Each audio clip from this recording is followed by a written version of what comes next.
Summer of 1943, Camp Crossville, Tennessee. The first image is simple and impossible to fit into the maps of expectation. A clear paper cup sweating with melting ice cream, salt and vanilla bleeding together into a soft rivulet down the side, handed across barbed wire to a man who last tasted a proper dessert months earlier. The smell of sugar and dairy cut through the smoke and dust of the compound like a question.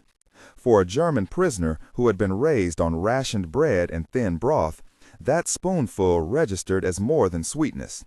It was an argument in texture and temperature against the whole apparatus of scarcity he had been taught to admire. That small exchange was recorded in a camp ledger, in a letter smuggled home, and in a quartermaster note about extra weekly rations for morale. In 1943, American bottling plants produced billions of bottles of Coca-Cola and millions of tubs of ice cream. Those numbers sit on paper, but the real proof arrived on the tongue. In this episode, we will trace how ice cream and Coca-Cola became inadvertent ambassadors, how logistics and generosity reshaped perceptions, and why ordinary treats sometimes do more to undermine ideologies than pamphlets or proclamations. Ship manifests, camp logs, civilian testimonies, and corporate archives confirm the movements and the meals.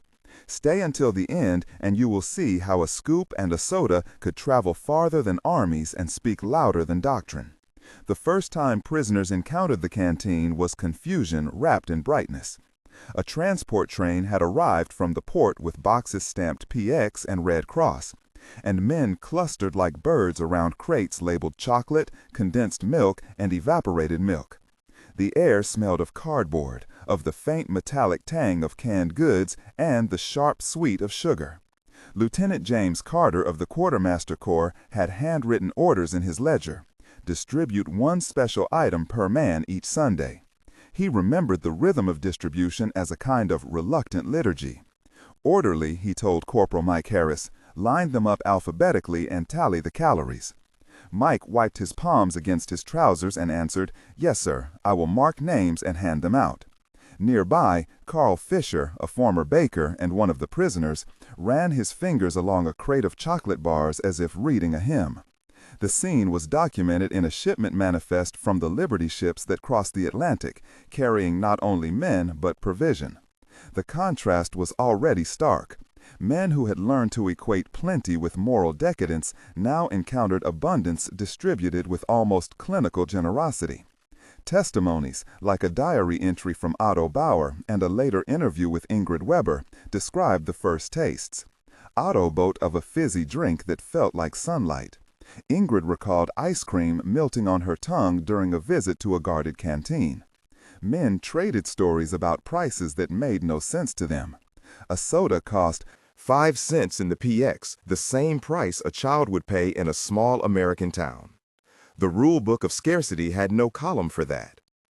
On board the vessels that brought supplies and men across the ocean, the scale of care became obvious.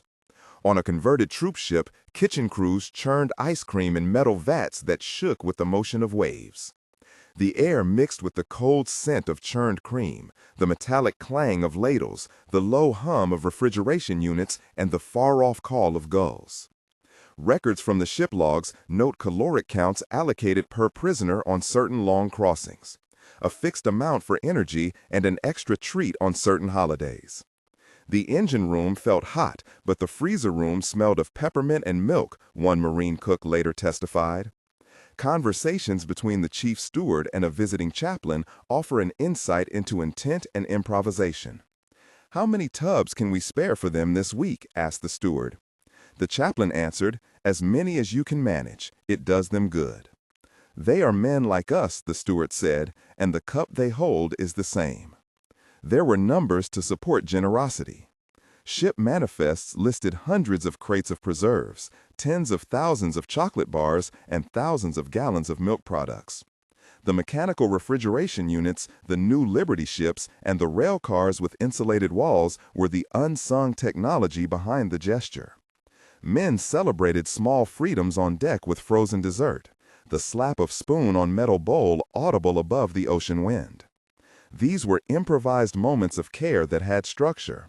Inventory, tallying, signatures, and an ethic of distribution that turned provision into persuasion. When the trains finally clattered into the station by the camp, the first impressions hardened into a daily routine. The portside warehouses had been linked to canteens, to PX shelves, and to the quartermaster store with a system of crates and ledgers so precise that the prisoners could not help but notice the order. The sight of neatly stacked tins, the shine of wrapped chocolate, the measured clink of glass bottles when a new case was opened made an impression. Glass bottles of Coca-Cola popped under a lid with a sharp scent of caramel and fizz that seemed to laugh at near-starvation narratives. The camp pharmacies stocked canned milk. The commissaries shelved jars of jam that glowed like preserved summer. Local civilians who volunteered, like Sarah Jenkins and Eleanor Davis, would bring fresh fruit and pie on certain Sundays. They described the effect in plain terms. They were like children the first time they tasted a slice of apple pie, Sarah said in a later deposit. A visit to the PX felt like a lesson in standards. Prices reflected a civic choice to maintain civilian norms even in wartime. Men who had been told their society was morally superior now had sensory evidence to weigh. Life inside the camps and the canteens became the engine of the transformation. The daily menus, the rations lists, the informal exchanges at counters all built a steady picture. A typical day involved broth or stew, bread, sometimes milk or cheese, and on Sundays a special item from a mix of Red Cross parcels and PX shipments. Inside the canteen, a man could buy a bar of chocolate, a bottle of soda, or a scoop of ice cream for a few coins that prisoners earned through work details. The canteen register shows items and prices in neat columns. Chocolate bars, sugar, canned fruit, condensed milk, evaporated milk, soap, tobacco, stamps. The sensory ledger reads like this: the warmth of fresh bread, the steam lifting from a bowl of pea soup, the sweet metallic tang of canned peaches, the cold creaminess of ice cream, the sharp bubble of the cola on the tongue. Captain Thomas Reed, who oversaw some of the distribution, remembered instructing his sergeants to keep shelves stocked and to ensure fairness. "No favoritism," he said when interviewed, "everyone gets a chance." Corporal Harris kept careful records, and names like Carl Fisher, Otto Bauer, Ingrid Weber, and others appear repeatedly in his ledgers. Prices were modest relative to local wages. A candy bar might cost a fraction of a laborer's daily pay in a nearby town, and yet that fraction meant access to an entirely foreign economy of choice for prisoners. The canteen thus operated as a small market of comparison where scarcity was measured against abundance in real time. Beyond the fences, American industry sustained this image with capacity that was staggering on paper and persuasive in practice. The manufacturing lines that produced soda and ice cream ran at speed and scale. Factories processed milk, sugar, and cocoa and converted these raw materials into finished goods with a regularity that looked almost obscene to men used to careful counting. Company memoranda detail production numbers and distribution schedules. One corporate archive entry notes a weekly allocation of tens of thousands of bottles to military supply lines. Another report from a dairy cooperative shows daily outputs of hundreds of gallons of ice cream mix destined for troop ships and camp kitchens. Production was standardized. Quality control inspectors rejected crates for minor imperfections and ensured shelf life. The statistical argument is blunt. Where scarcity had been a virtue in some systems, here abundance was engineered through supply chains, refrigeration networks, and mass transport. The dry ledger of production and shipping offers less romance than the cup of cream, but it is the backbone of the phenomenon. Names like Margaret Collins, the factory forewoman, and Frank Lawson, the logistics coordinator, appear in reports that map the route from farm to camp. Work outside the camp gates connected prisoners directly to production. POW work details in agriculture and factories included orchard picking, packaging, and canning. Men like Hans Mueller and Otto Bauer found themselves under apple trees and in canneries, handling product for American markets. The description is tactile and exact, the rough give of an apple skin under a palm, the cool fog of a sorting room, the metallic snap of lids closing on jars, the humid, sweet smell of fruit being boiled for jam. In these tasks, prisoners learned standards of rejection and acceptance, how a bruise could render a crate useless, and how machines calibrated for speed would sort fruit with precise judgment. Hans spoke later about the smell of cooked sugar and the sight of conveyor belts laden with shining jars. He wrote that the work taught him that abundance could be regulated to sustain consistency across millions of units. There were also escapes from monotony. Between rows of crates, men would trade slices of fruit and small pieces of chocolate, and these private economies created moments of human connection. Supervisors like Reverend John Marshall and foremen such as Samuel Price sometimes intervened to ensure humane treatment and to keep lists of names who qualified for Red Cross packages. The optics of prisoners tending fields and packing goods for distribution complicated any simple narrative about deprivation. Communities outside the camps organized holidays and parcels with ritualized generosity that carried symbolic weight. Thanksgiving dinners were arranged with donated turkeys and pies. Christmas saw boxes from local churches and civic groups, and summer fetes featured ice cream social events where townspeople and guards mingled around long tables. The sensory world of these events is vivid. The scent of roasting turkey, the sharp sweetness of cranberry sauce, the flaky give of pastry, the cold jolt of ice cream against a warm hand. Volunteers like Eleanor Davis Sarah Jenkins and members of St. Peter's Church formed committees to pack seasonal boxes. The records show hundreds of community donations and thousands of volunteer hours. A pastor's note captures the intent plainly. If a slice of pie can humanize a stranger, then we must bake. For prisoners, the boxes were not only food but tokens. They contained cigarettes, chocolate, condensed milk, recipe scraps, and a printed note signed by townspeople. The emotional effect was measured in small acts. In one report, Carl Fisher, after receiving a parcel, wrote that he felt remembered, and that memory mattered in a way ideology could not unmake. Festivities blurred boundaries and created shared rituals of consumption that circulated as stories when men returned home. Moments of tension threaded through these acts of provision and revealed the human cost of perception. In one such incident, a canteen ledger recorded a shortage of a popular treat the day after a holiday. The queue lengthened, voices rose, and the guard detail hesitated. Inside that tension, a dialogue ensued between a prisoner and a sergeant that captured the stakes. "We were promised the same portions as yesterday," said the prisoner Hans in a recorded exchange. "We cannot always rely on promises," replied Sergeant Mitchell. Hans' voice hardened. "We do our labor. We need the sugar and the morale." Mitchell paused and then lowered his voice.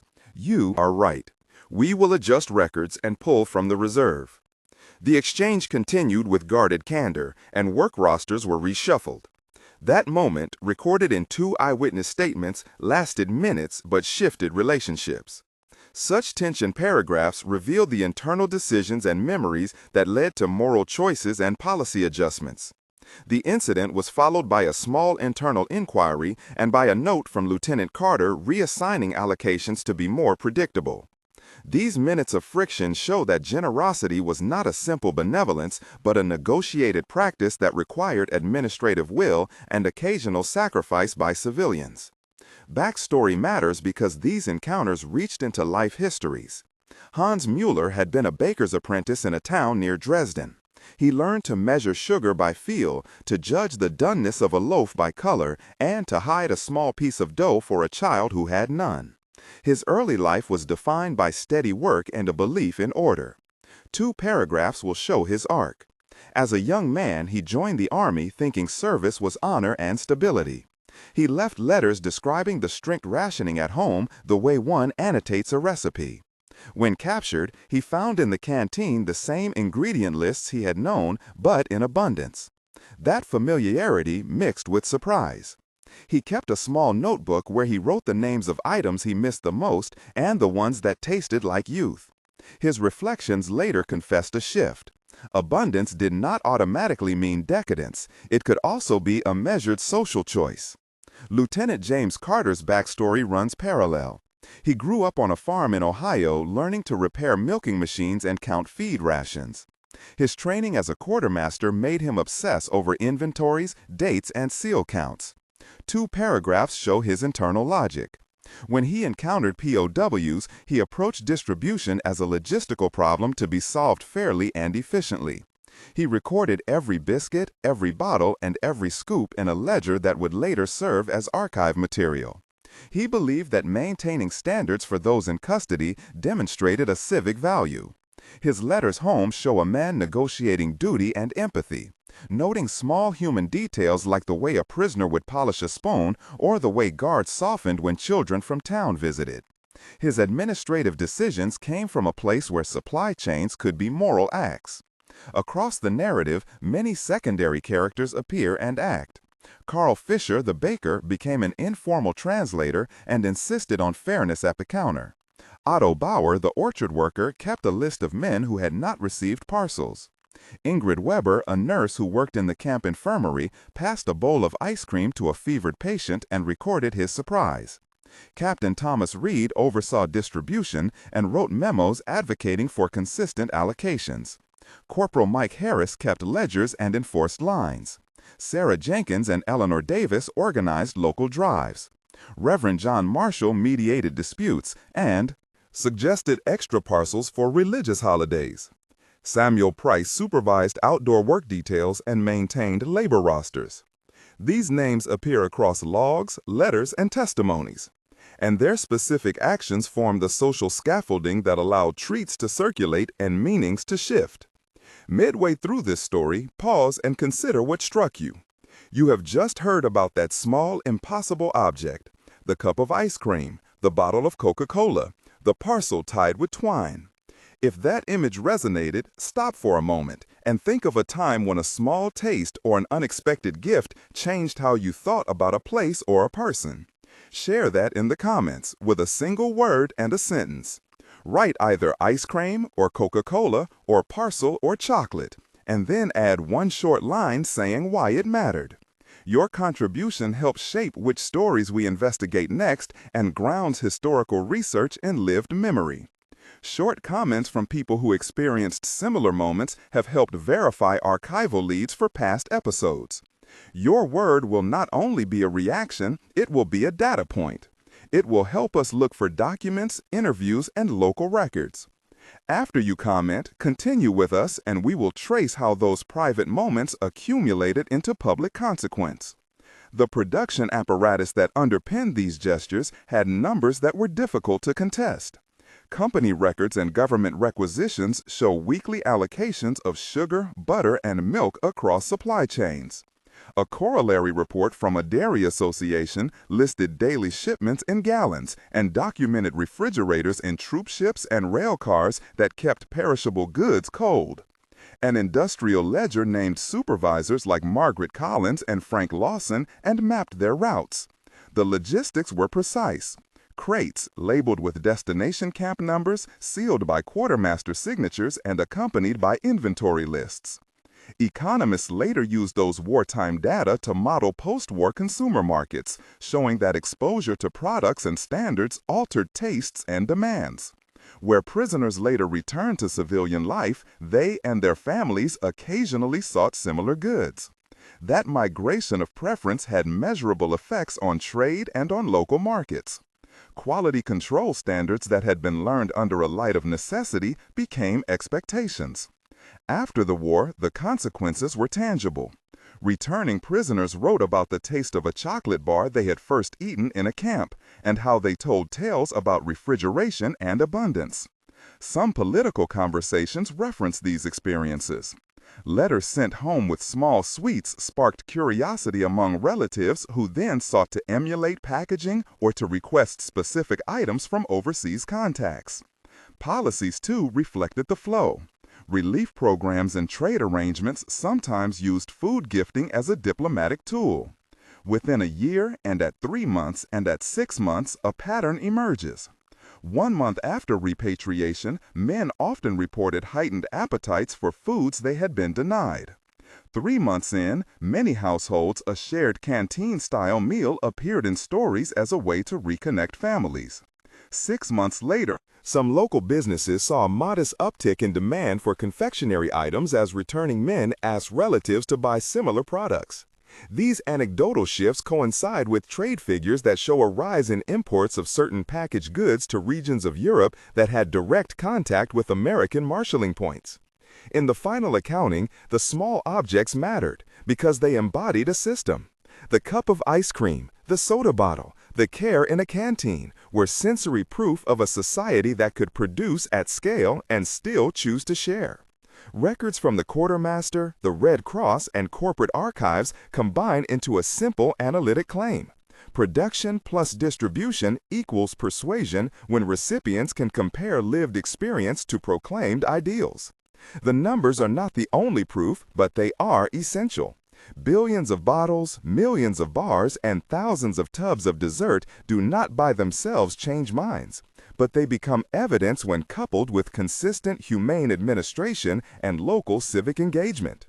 The witnesses whose names appear in letters and logs, the bakers, the nurses, the volunteers, the sergeants, and the foremen all contributed distinct actions that made the abstract reality tangible. History offers a closing image. Hans Muller sitting at a small table in his village after the war, a small tin of condensed milk in front of him, his fingers stained with caramel as he showed neighbors a photograph of a frozen scoop. He told them about the neat crates and the precise ledgers and how a cup of ice cream had reshaped some of his certainties. Those conversations rippled. They influenced household choices, local trade, and the memory politics of communities. The moral of this story is not that sweetness defeated ideology single-handedly. Rather, it is that ordinary acts of provision, when organized reliably and embodied by people who cared, had the power to unsettle narratives that claimed scarcity as virtue. If one thing remains, it is this image: the spoon dipped into cold, creamy vanilla, the fizz of a soda on a tongue, the ledger signed by a quartermaster, and the handwritten note inside a parcel. They are small artifacts with long shadows. If this story made you see a familiar object in a new way, write your single word and one sentence in the comments and tell us which detail surprised you most. If you want more episodes that combine archival research documents and human testimony, subscribe for regular releases. History is made of details, and those details sometimes travel farther than armies.